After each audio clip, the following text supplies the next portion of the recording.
What's crack-a-lackin'? Welcome in to My Mind is a Weapon Fantasy Football Show. Welcome in, everybody, to episode 29. I am your host, SleezBall, on this beautiful Friday morning. We are 6 days away from the NFL kickoff. Can you believe it, man? So today's episode is going to be my top 32 wide receiver rankings heading into week one. I'm also going to give you a pro football focus. Shout out to them. Secondary ranking of the team and the wide receivers going up against them so you can see how your matchups look with wide receivers and how the defense is. And I'll give you on the road game or at home, which I think matters a little bit coming into fantasy football.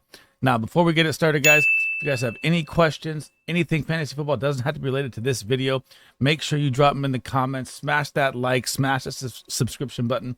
All the support has been appreciated since I started this YouTube journey. You guys have been amazing. Now, let's grab your coffee. Look at mine. I may be wrong, but I doubt it.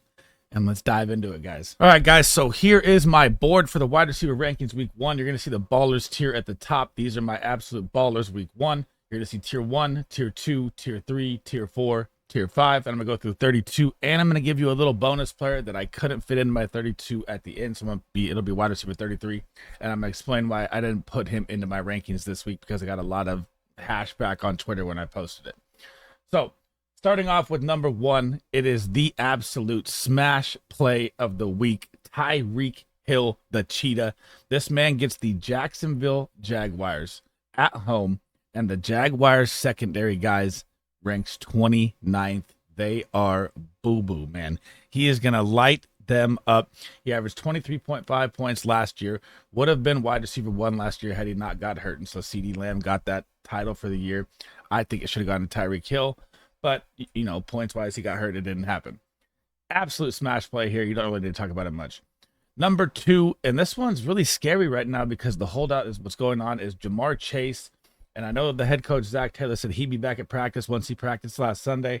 Now he's not at practice again. The drama is building. But you just got CeeDee Lamb and you just got Brandon Ayuk signed yesterday. It looks like this deal is going to get done. It is kind of trippy to me because he's still got 2 years left on his contract, so he's looking for an extension earlier than he should, but this man is worth every penny.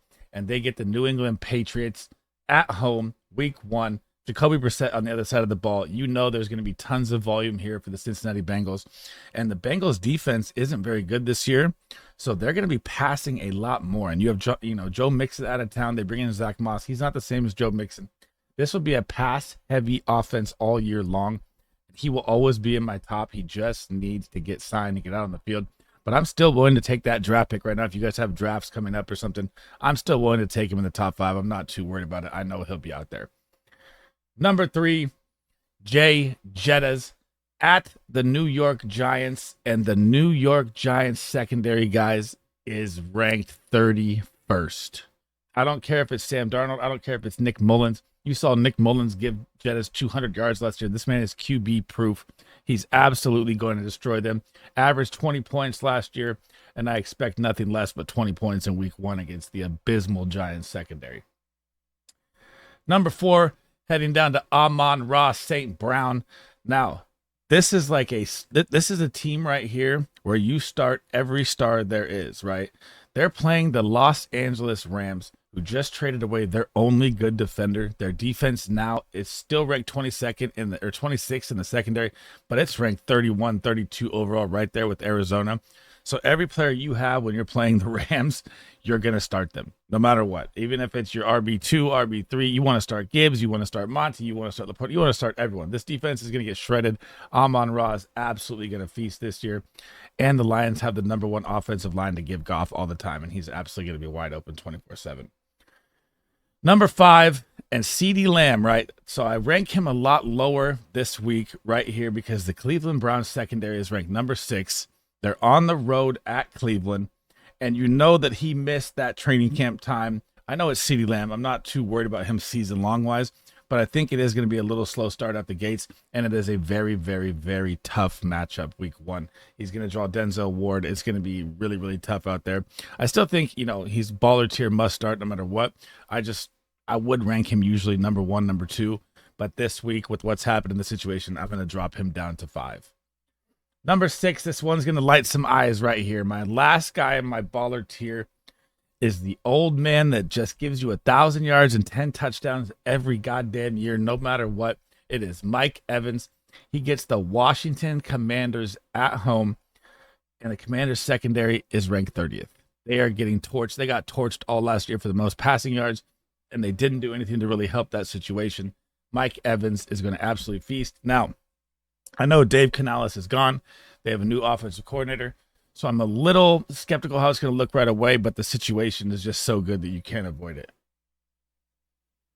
That's it for Tier 1, guys. Heading into Tier 2 here. My number 7 wide receiver on the week, it is going to be Garrett Wilson. Monday Night Football at the San Francisco 49ers. The San Francisco 49ers secondary does rank 2nd, so this is going to be a very tough matchup both ways for both teams here because both these defenses are good. But Aaron Rodgers back healthy is the key here. They did say that Mike Williams will be out there playing a little bit. I'm not too worried about Mike Williams ever taking Garrett Wilson's targets. This man is going to be a top 5 wide receiver if Aaron Rodgers at age 40 off a tourniquet is going to just stay healthy. And the Jets bolstered the offensive line, which now ranks top 5 in the NFL as well, according to PFF. So the protection should be there this year. They made a very smart move there in the offseason to help out their offensive line, which should free up Garrett Wilson to feast. Number 8, Davante Adams. This man is so undervalued. It still feels like in fantasy football, and it makes no sense to me. He gets the Los Angeles Chargers. They rank 20th in the secondary. But you get Gardner Minshew named as the starting quarterback. Now, I know they brought in Brock Bowers. I know they're saying they're going to run more 12 personnel, which is 2 tight end sets. But he's still going to be the alpha out there. And this guy's a 30+% target share guy on his career. And now you give him Gardner Minshew, who last season was on pace to target Michael Pittman at a top 5 rate until Michael Pittman took that dirty hit and his injuries down this, his slow start down the stretch after that injury caused his targets to drop. Davante Adams is the best route runner in 10 years. 2 times as good as Michael Pittman. This man is going to get peppered nonstop, and I absolutely love drafting Davante Adams and starting him every single week. Number 9 is going to be A.J. Brown. Now, he draws Friday Night Lights. He's going to be at home versus the Green Bay Packers. Their secondary is in the top 10. It ranks 8th. He is going to draw a little bit of Jair Alexander, which is going to be a tough matchup, but they're going to move people all over the place. It's not like you can shadow anyone anymore in the NFL. Now they add Jahan Dotson. They have Devontae Smith. There's going to be a lot more, I wouldn't say target share split. I don't think, Jahan Dotson's going to cut in that much, but it will help him get open more because they won't be able to just focus on him and Devontae. You'll have Dallas Goedert out there too. And they got Saquon Barkley in the backfield, man. This offense is going to be a nightmare to stop. Kellen Moore is the offensive coordinator, top 5 pace. He's going to be a smash start every week. This week I have him at 9. Number 10, Chris Olave. He gets a absolute smash matchup here in week 1. He gets the Carolina Panthers at home in the Superdome, and they rank 25th against the pass on defense. Their secondary is very, very bad. I have had worries all year about Dennis Allen and Derek Carr. Like, if they don't win now, they could be fired, and it could be a really, really bad situation. They are on major hot seats, which could really hurt Chris Olave. But to start the season right now, this is an absolute smash start this week, and one of my top 10 wide receiver, number 10, Chris Olave. Number 11 is going to be Deebo Samuel. Now, for Deebo Samuel, oops, I think I messed this up. Deebo Samuel is actually my number 12. So hang on here. I'm going to add this in midway because I forgot a player here. My number 11 is DK Metcalf, and I don't even have the player pick up. I hope I have it saved on here so I can grab it instead of doing it while I'm live. Okay. So number 11, my bad, guys. DK Metcalf. This man is going to electrify fantasy football this season, and it's going to be unbelievable. He now gets Ben Grubb in town. So Ben Grubb, offensive coordinator from Washington, had Romo Dunze, Jalen McMillan, Jalen Polk, fast-paced offense. You saw it in college. He's now bringing it to the NFL. You've seen it in the preseason, and he looks absolutely electric. They're going to be using him in a Cooper Kupp-style role. He's going to be lined up in line, slot, X, backfield. He's going to be everywhere. He's going to be an absolute nightmare and a red zone beast. I might even put him in my top 10 rankings as we go. I just got to see how week 1 goes. Number 12, now moving on to Deebo Samuel here. My bad, guys. I messed that up. So Deebo Samuel, in this week right here, this is going to be the week where he is going to thrive more than other weeks. I firmly believe that. They get the New York Jets Monday Night Football, and he's rocking jersey number 1, right? Change his number from 19 to 1. He's ready to roll. But you have the Ayuk situation here where Ayuk hasn't been practicing, doesn't have the chemistry right now in the season. People think that, oh, he's been there 3 years. That's going to still be there. Yeah, that helps a little bit, but you still need the game reps and you need the practice reps to get in game shape. And when you hold out that long, it also increases your injury risk, which is scary to me because I'm a diehard Niner fan. But I think week 1, like this game, until Ayuk comes up to speed, it'll be like week 2, week 3, maybe with him. And this is going to be a Debo feast game. I know the Jets defense is nasty. They're ranked first, and this is going to be a bloodbath Monday Night Football game. I cannot wait for it, but I'm all in on Debo right here in this game. Okay, number 13, number 14, heading down to tier 2, same team. I'm going to rank them side by side, talk about them together here because it's going to be Cooper Kupp at 13 and Puka Nacua at 14. I have been saying all year that if you draft Puka Nacua in the first round, Cooper Kupp is going to be better value when he's healthy. So if you look at last season, you can look at Cooper Kupp playing hampered. In the games that Cooper Kupp and Puka Nacua were in together, Cooper Kupp out-targeted him still by 6 targets on the season. Now you have this man 100% healthy. They get the Detroit Lions in the dome. The Lions defense did get a lot better, guys. So last season, it was about 20 to 24 range, usually weekly secondary. Now they're ranked in the top 11. They're ranked 11th right now. So the Lions defense is going to be a lot better. But with the Rams defense being so bad, they're going to have to score so many points to keep up. And these two are always going to be in my top 15 as long as they're healthy and out there.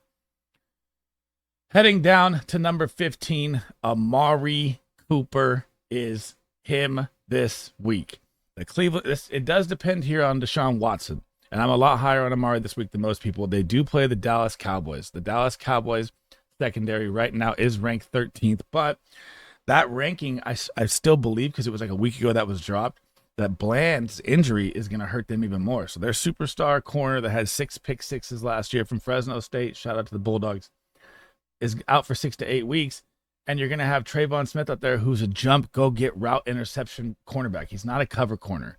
So if Deshaun Watson can, if he always targets his wide receiver 1 more than anything, if he can come back to anything Deshaun Watson, Amari Cooper's going to absolutely feast. And this is a smash match up at home for Cleveland. I love Amari Cooper this week. Dallas Cowboys are not.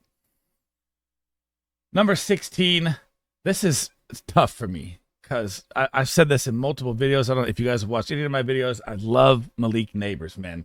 But the landing spot is brutal. This matchup is lights out. He gets the Minnesota Vikings at home, the 27th ranked secondary Minnesota Vikings.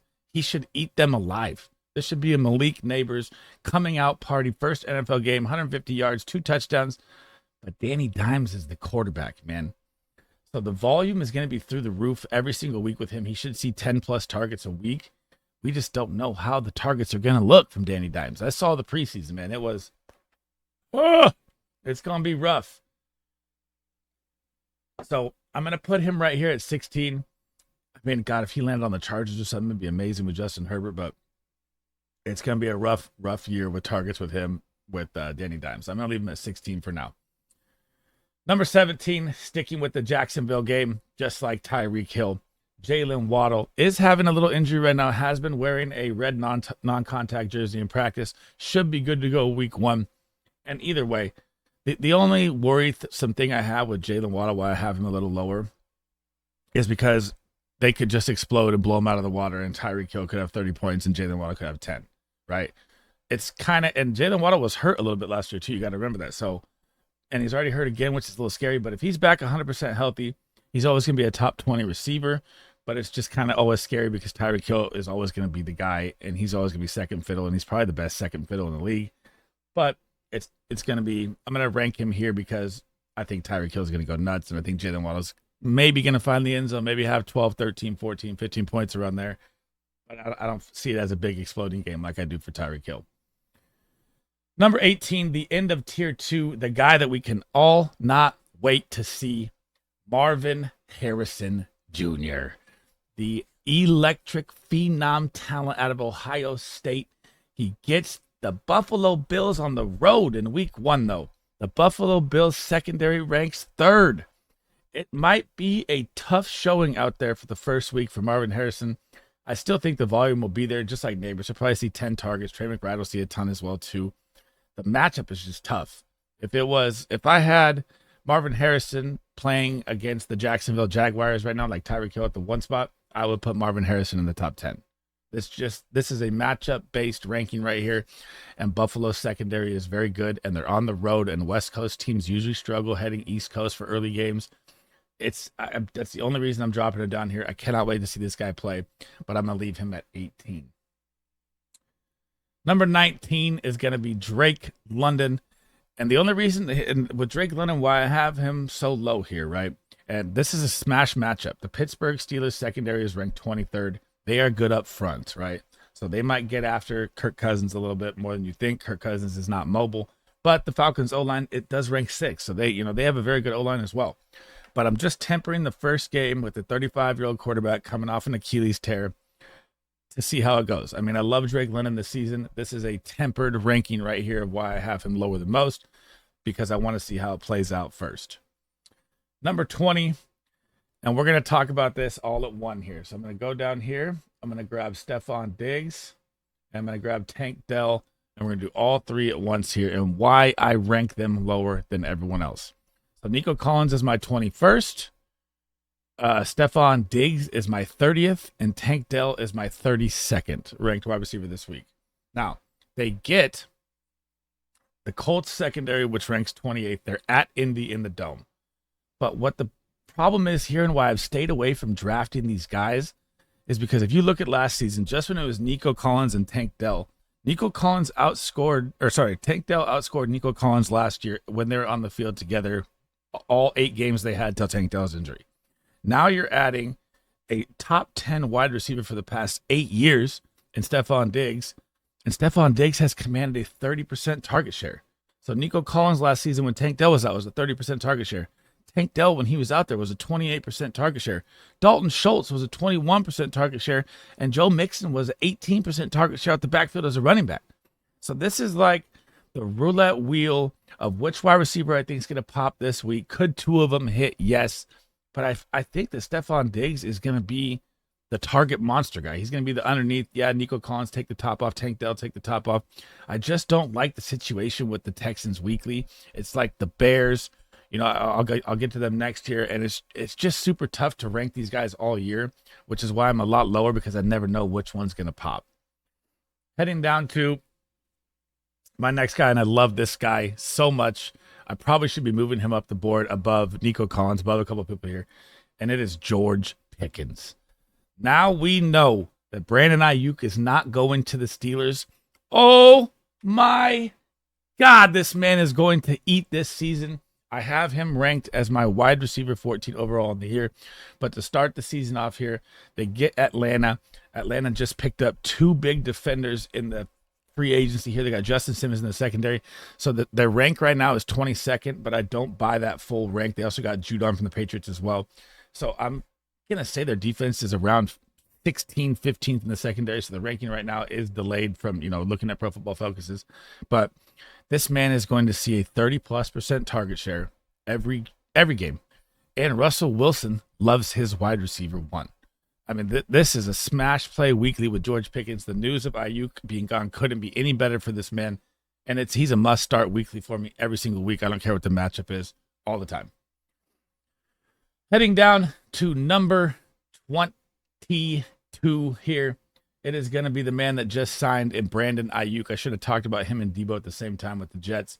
I've lowered Ayuk again because he just signed. He hasn't been out there. The chemistry might be off a little bit for a couple weeks. Like I said, he will get this week to get back in, but you need more time than a week, man. So the Jets secondary is nasty. They are absolutely ranked number 1. Like I said, this game is going to be a bloodbath game, but I'm going to leave Ayuk down here for now at this low because he's not football ready yet to me. Heading down to number 23 here, and this again is exactly what I'm talking about here. I'm going to do both of them together again because it's so hard for me to rank these guys. So DJ Moore for the Chicago Bears, I have at 23. Keenan Allen, I have at 31. Keenan Allen dealing with a little foot issue. He should be fine. Good to roll week 1 is the update. They get the Tennessee Titans, right? Like, they couldn't match up anything better for Caleb Williams as a number 1 pick ever in the history of the NFL. Like, ever. He gets DJ Moore. He gets Rome Odunze in the draft. He gets Keenan Allen. They pick up DeAndre Swift. They have Khalil Herbert. They have Roshan Johnson. They have Cole Kmet. And they give this guy a home game versus the Tennessee Titans secondary. And the Tennessee Titans secondary ranks 15th. Not great. Not bad. Right in the middle. And it just looks like a smash play here for everything. But again, just like the Texans situation, you have DJ Moore, who had a 30.1% target share. Keenan Allen had a 32% target share. Rome Odunze at Washington had a 28% target share. DeAndre Swift had an 18% target share. And Cole Kmet, I think, was like a 15 to 18. I'm not sure on him, or around there last season, because there wasn't many weapons. He might have had more. He was tied in 7 last year. So, again, it's like the Texans game. I rank these guys lower because you're playing a roulette wheel of who's going to pop, which is very tough for me in fantasy football, which is why I've stayed away from them in most drafts. I get it if it's dynasty, owning them is fine. But in redraft, I've avoided these teams for these situations. These are moves that make you win championships, and I'm just lower on them because I don't know how the target share is going to play weekly, and no one does. I mean, DJ Moore could go for 40, Keenan could go for 0. Keenan could go for 25 points and 17 receptions, and DJ Moore could go for 1 bomb. You know, it's going to be so teeter-totter to which way it goes. It's going to be very tough weekly. I'm going to probably have to explain this weekly every time, but I'm going to leave DJ Moore at 23. Number 24, heading down here, is Michael Pittman Jr. At home versus the Houston Texans. The Texans secondary ranks 18th. They did get Adonai Mitchell, who looks great in the preseason. Josh Downs injury, we don't know if he's going to make it back week 1. They lost Jelani Woods. Their offensive line is top 3. Anthony Richardson, RPO, will be looking great. That would be able to block and give Pittman time all day. He should see 10-plus targets a game. Michael Pittman should always be a must start. I just have him lowered this week because Anthony Richardson hasn't played football in a year, man. He looks a little rusty in the preseason. He had a great first drive, and then he kind of fizzled out. So I'm going to temper Michael Pittman here the first week. I'm going to leave him at 24, but he's still a must-start player 100%. Number 25, Devonta Smith. I already talked about A.J. Brown and the Green Bay Packers. The Green Bay Packers have a great secondary. Devonta Smith is going to absolutely feast as well. He can always hit the home run ball. I'm a little lower on him here too as well because the weapons around, like, they picked up a ton. Saquon's going to see more than people think. The tush push may not be the same. A.J. Brown's still going to be the main target. Goddard, we don't know with the oblique if he'll be out there. I think he'll be out there. And they had Jahan Dotson. I still love Devonta Smith as a must-start weekly, but I'm just not as high on him as other people because the target share, I think he's going to take a little drop more than people. Not a massive drop, a little drop more than people think. This one, number 26, could be your smash play of the week, and it is T. Higgins. So, like I said with Jamar Chase, if Jamar Chase is not out there, I will put T. Higgins in the top 15 right next to Amari Cooper. So they get the New England Patriots again, ranked 21st secondary, very bad. They have Jacoby Brissett at quarterback. The Bengals defense isn't great, but they'll probably feast on Jacoby Brissett. The offensive line is bad. Everything is bad in New England. So if you have T. Higgins on your roster right now and Jamar Chase sits out week 1, which could be a possibility because the Bengals know they can beat him without Jamar Chase. I mean, I think they should think that, right? I mean, I think every team can beat the Patriots. So you could get Jamar Chase with a possible 20-plus, 25-plus game here week 1 if Jamar Chase is out. But I'm going to leave him here at 26 for now because I still think Jamar Chase is going to get the deal done here within the next week. And that would, drop T. Higgins' share down a lot. Number 27, Gary Terry McLaurin. My God. Him and George Pickens, man. Actually, I'm going to just do this now. We're going to go like this. Mid-stream right here. I thought about doing this. Now I'm just doing it live. I'm putting Terry McLaurin in Brandon Ayuk's spot because guess what? The Commanders did not get Brandon Ayuk, which means that you are going to see a massive, massive, massive target share for Terry McLaurin this season. And he should be one of your must-draft wide receivers if you have drafts coming up this weekend or within the next week before the kickoff. He's going to see a 30 to 32 to 33% target share on the season. Absolutely explode onto the scene. So midstream right here, I'm moving him up to 22, dropping Brandon Ayuk down to 27 where Terry McLaurin is. But Terry McLaurin gets the Tampa Bay Buccaneers on the road at Tampa. So the Tampa Bay defense ranks 12th against the pass. Still, volume is king. It's kind of a tougher matchup, but this man is going to absolutely feast and see every single target almost. It's going to be bananas. Sticking with the same game here at number 28 is going to be Chris Godwin. And Chris Godwin this season, guys, is going to be a league winner. Now that he's moved to the slot, now that they brought in Liam Cohen from Kentucky, and if you watched his offense move, it's very fast paced. It's going to look a lot different. Do I think he's better than Dave Canales from last year? No, I do not. But it will still be good enough. Baker Mayfield locked in. They have Rachaad White. They have a decent offensive line.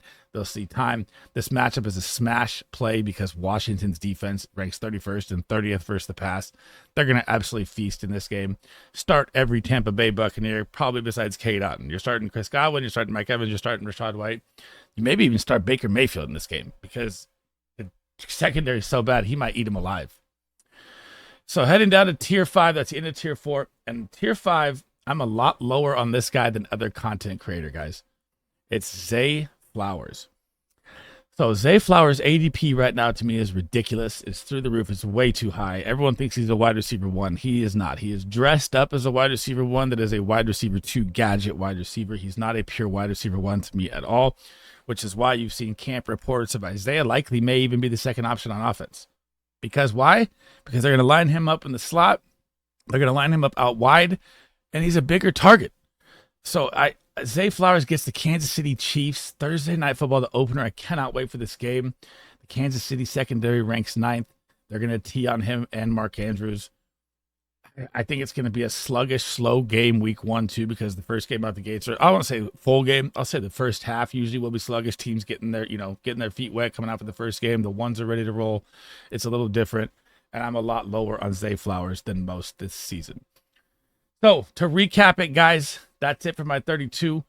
My Ballers Tiers, if you guys are listening on Spotify, Apple, or watching on YouTube, smash that subscription. Here comes the final rankings. Tyreek Hill was 1, Jamar Chase was 2, Justin Jefferson was 3, Amon-Ra was 4, CeeDee Lamb was 5, Mike Evans was 6. That's my Baller Tier. Tier 1, Garrett Wilson was 7, Devontae Adams was 8, A.J. Brown was 9, Chris Olave was 10, DK Metcalf was 11, Deebo Samuel was 12.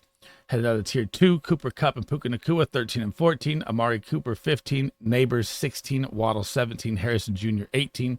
Drake London, 19. Tier 3. Nico Collins, 20. George Pickens, 21. Terry McLaurin, I moved up midstream to 22. DJ Moore, 23. Michael Pittman, 24. Tier 4. Devontae Smith, 25. T. Higgins, 26. Ayuk, 27. Godwin, 28. Tier 5. Zay Flowers, 29. Stephon Diggs, 30. Keenan Allen, 31.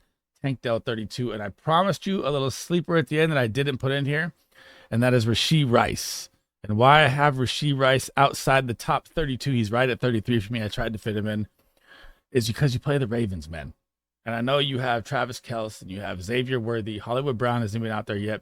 I think his ADP is way too inflated. I know he survived the suspension for now. We don't know how it's going to play out. But I just see a different target share happening for Rashee Rice than last year, and the matchup is brutal. So last year, the Kansas City wide receivers dropped every single ball. So it was just Rashee Rice out there. Now you got 2 other good receivers that are good. Travis Kelce is back fully healthy. I just think it's going to look different this year for him. But I'm going to rank him out at number 33 this week. That is the end of episode 29, guys. I hope you guys enjoyed my week 1 top 32 wide receivers with a little bonus of Rashee Rice at 33. And remember, guys, smash that like, smash that subscribe button. All the support has been appreciated. I cannot thank you guys enough. And again, if you have any comments, anything fantasy football, stardom, sit-em, trades, whatever it is, drop them in the comments.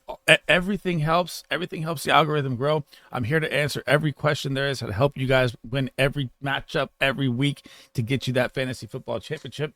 And I have a little notice drop right here. I will be live, guys. So Thursday night, Friday night, Sunday morning, 2 hours before every single game. I will be live here on YouTube, talking start sits, helping you with trades, looking through my Discord lineups with the community that we have. It's amazing. And we don't just have me. I have tons of other experts in my community as well that are there to help you as well. It is going to be a big, big season, guys, and I cannot wait to get it started with you guys. Make sure you tune in to my next video, which is my tight end rankings. SleezBall out.